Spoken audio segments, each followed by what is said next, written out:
In Pure Maths Paper 1, I got overall in Statistics and Mechanics Paper 3, if this was strictly, I would say 9. I got 19 out of 22. This is not fun. This is not interesting. If I had to rate Pure Maths out of 10, I think it would be a...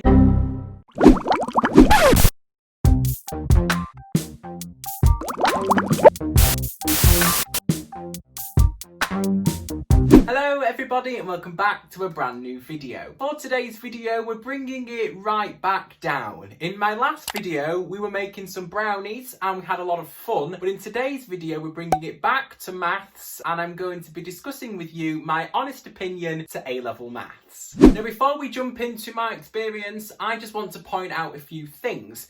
The first thing I want to point out is that I've planned this video on my laptop. So if I keep looking down here, it's because I've got all my notes and everything that I want to discuss in this video. So the first thing is that I did maths and further maths, and I did the EdXL course. Now I did my A-level maths in a year. My college decided to do all of our A-level maths in the first year, and then in my second year at college, do the whole of my second year just doing further maths. I'm not going to be discussing further maths in this video, it's just going to be A-level maths, but if you want to know a little bit more about further maths, then let me know in the comments and I'll try and do a video just like this on further maths. I had two teachers during my A-level maths, one that taught me the pure side of maths and then another that taught me the applied side of maths. Now because I did A-level maths in a year, I had a lot more hours a week of maths. Maths a week? You know what I mean, don't you? I had 8 hours, or a little bit over 8 hours actually. Our lessons were 1 hour and 45 and we had 5 of them. So that's just over 8 hours of maths a week. And like I said, that was because we were doing the whole of our A-level in a year. That then means to fit all of that into a week, I had maths every single day. Which I'm not complaining about. Some days it was okay, some days it was, I didn't really want to do 1 hour and 45 minutes of maths every day, but I got through it. Now for this video, I'm going to be talking to you like you already know about A-level maths. If you don't know about A-level maths and you're wanting a little bit of an insight, then you can click up here. I had to think about where it is. You can click up there and you can have a look at the cards that I've put up there for different videos that I've made. I've done one about how I got an A in A-level maths in a year, and the other one is everything you need to know about A-level maths. I've split this video up into 5 different sections and I've timestamped them in the description down below, so if you want to jump to a certain section, please feel free to do that. The first section in this video is course content. Let's start with pure maths. Pure maths I found the easiest. It's my favourite style of maths, my interest lies in pure maths. I felt more confident with this style of maths because it's mainly what you see at GCSE, and of course I'd done many years of doing GCSE maths before. There isn't really that much to say about pure maths because it kind of went so well. My teachers used to say to me a few times not to make silly mistakes, and I think that is the one big thing that I would reflect on A-level maths, but that's the only thing I really would say. Now for a little bit of context, what I'm going to do is I'm actually going to take you through a few of my exams or homework grades throughout this video so that you can actually see how I was doing in terms of results. So what I've got here, which I'll put on screen somewhere, in fact I'll move so I can put it on screen here. As you can see, the first 2 that are on here are my first 2 assessed homeworks. And these 2 assessed homeworks are from my first year, or what would have been my first year, like AS maths. So the first one was of indices and surds, and the second one was of quadratics, and those are the 2 things that you start with on the EdXL course. As you can see, I got 100% in both of those. Now I'm not showing you this to show off or to look as though, look at me, I got 100%. That's not what I'm doing. What I'm doing is showing you this so that I can compare it to my applied results, because there is quite a difference. Now my college used to do key assessments, and for some reason I don't have key assessment 1 on here, but I do have key assessment 2. It was on differentiation, integration and binomial expansion from AS, and as you can see I got 96%. So I started off quite well with pure maths. If I had to rate pure maths out of 10, I think it would be a 10. It was my favourite, I enjoyed it, and I did well in it. So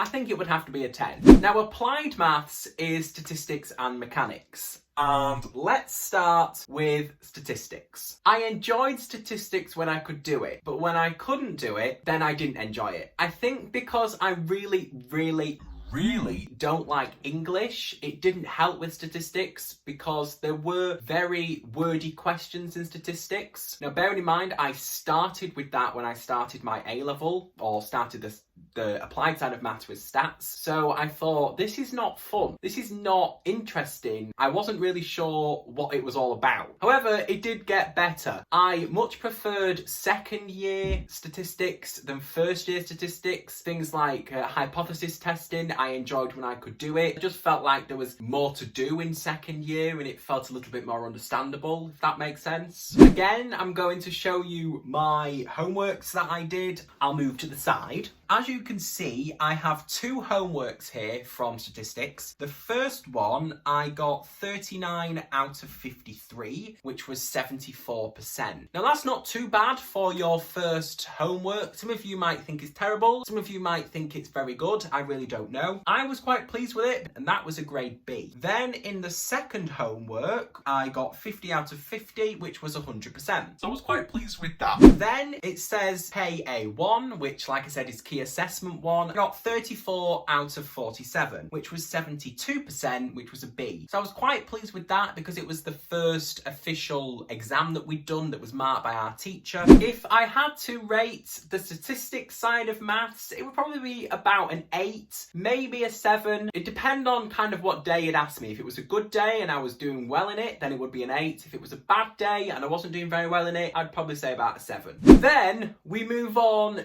to mechanics. And mechanics, I'm sure you're aware of this, but mechanics is very physics based and I don't like physics. I don't know whether this has anything to do with my high school because we didn't really have a very good experience with physics. We didn't have many physics teachers, and when we did, they weren't very good.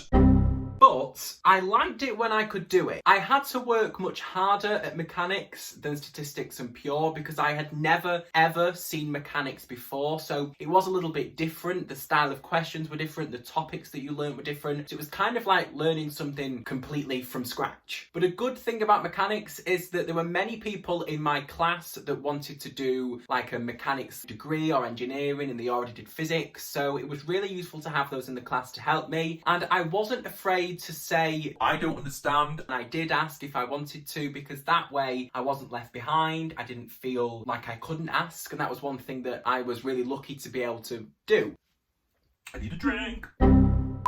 Now, I don't have anything for mechanics online. I don't know why. I don't know whether anything's been removed. I just can't find any mechanics results online. But I do have some papers here that are from second year. Well, actually, no. That one's AS, but the other one's a second year. So, this one is AS. This is like the sort of first papers that I did. And the mechanics part, I got 18 out of 30, which is just average. It's okay. I was quite pleased with myself because I'd never done mechanics before and, you know, I had to work harder on it than pure maths and statistics, but I was happy. What was a little bit difficult for me is that I was doing so well in pure maths, but just average in mechanics and statistics, like the applied side, so I kind of wanted to have the balance of being well in both. And what I sort of would realise looking back now is that it really doesn't matter. I do have some more exams here. I have here reproducing solutions. For one exam, I had to redo some of my questions that I didn't get full marks on. There's only 2 here. I got 19 out of 22. That's okay. This is section B of an exam just for mechanics. I got 23 out of 42. So again, just over half. It was just very different to what I was used to. I wasn't doing bad, but I wasn't doing too well. Then this I've got here is my first mock, and in the mechanics part I got 16 out of 30. But I was pleased with it because because I worked as hard as I could.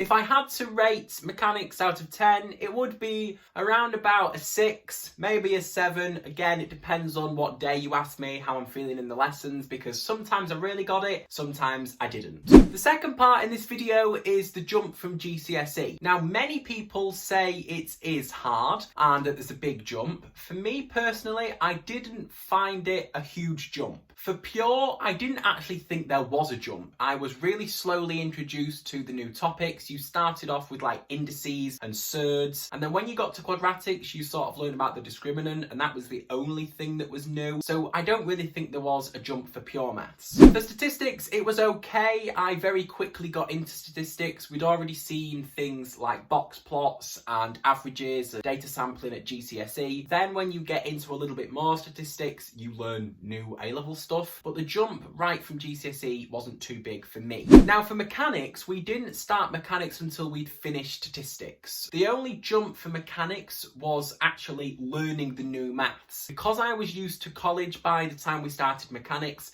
there wasn't a big jump, or the college wasn't affecting the jump, if that makes sense. It was just the maths that we were learning. But you could take what you want from those results. I might have found the jump well, I might not have done. I just went with the flow, really. The third part in this video is revision. I have touched on this in many of my videos. The best way I can say I revised for A-level maths was using practice papers. I used to talk out loud as if I was teaching myself, or as if someone else was there in the room with me and I was teaching them, because that way I had to know it right before I was able to talk it out loud. I'm lucky enough to have an office where I have my designated space for studying, and I have a big whiteboard in there. What I used to do is, if anytime I was stuck, I would get up from the desk and I'd do the solution on the board. And then that way, I'm actually doing the stuff I get wrong on the whiteboard, so there's a clear distinction between me being able to do it well at the desk and then struggling on the whiteboard, because what I do is I'd have the mark scheme with me and I'd compare my answer to the mark scheme and see where I'd lost marks. That way, I could focus on what I was doing wrong rather than getting distracted by what I was doing wrong because I was doing everything else right, if that makes sense. You don't want to not revise the stuff that you get wrong. And I didn't feel embarrassed to say I don't understand. I think I touched on this in the start of this video, but I didn't feel embarrassed at all. If I didn't understand something, I would say. If I was revising something and I didn't understand it, I'd put a star on it, or I'd try and find the answer online or a video on it, because I didn't want to push things under the rug that I couldn't do. The fourth part of this video is the exams themselves. I did the A-level course. No.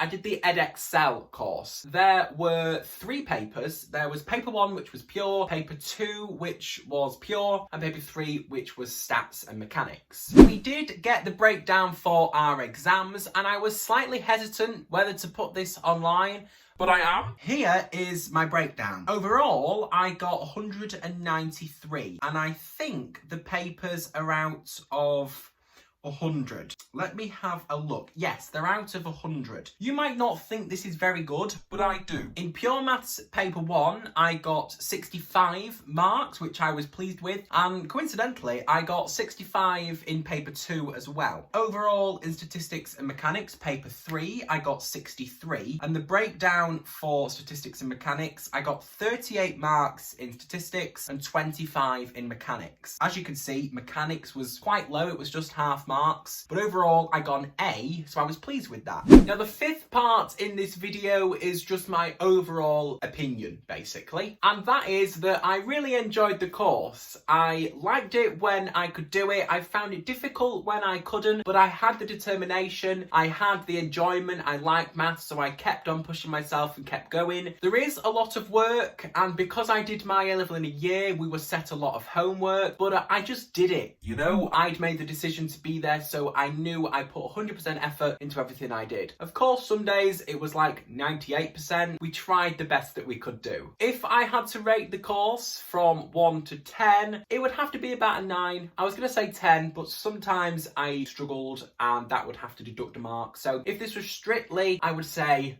9. Now before we finish, I asked you over on my Instagram if you had any specific questions that you wanted to know about my experience with A-level maths, and I've just remembered that I forgot to get the questions up. So I should hope my iPad is charged. Oh, it is. Perfect. Here are the two questions. The first one says, do you think doing maths and further maths as part of 4 A-levels is better because they're similar subjects? In terms of keeping your options open, doing maths, further maths and 2 other subjects is better. If you're taking maths because you're good at it, but it's maybe not something you want to do in the future, then yes, keep your options open and do 4 A-levels. But saying that, there is a lot of work with maths and further maths. Be aware that 4 A-levels is hard whatever A-levels you do, but maths and further maths and 2 others would be a lot of work. I did maths, further maths and drama, so I only did 3 A-levels and I found it useful, I found it beneficial and I was able to do it. But keep your options open and maybe do 4. Hopefully that helped you. And the second and last question, because we only had 2, is it worth buying a graphical calculator for further maths? Yes. Simple answer, yes. I got this one, I'll put it on screen here. It was literally like a lifesaver. I've talked too much.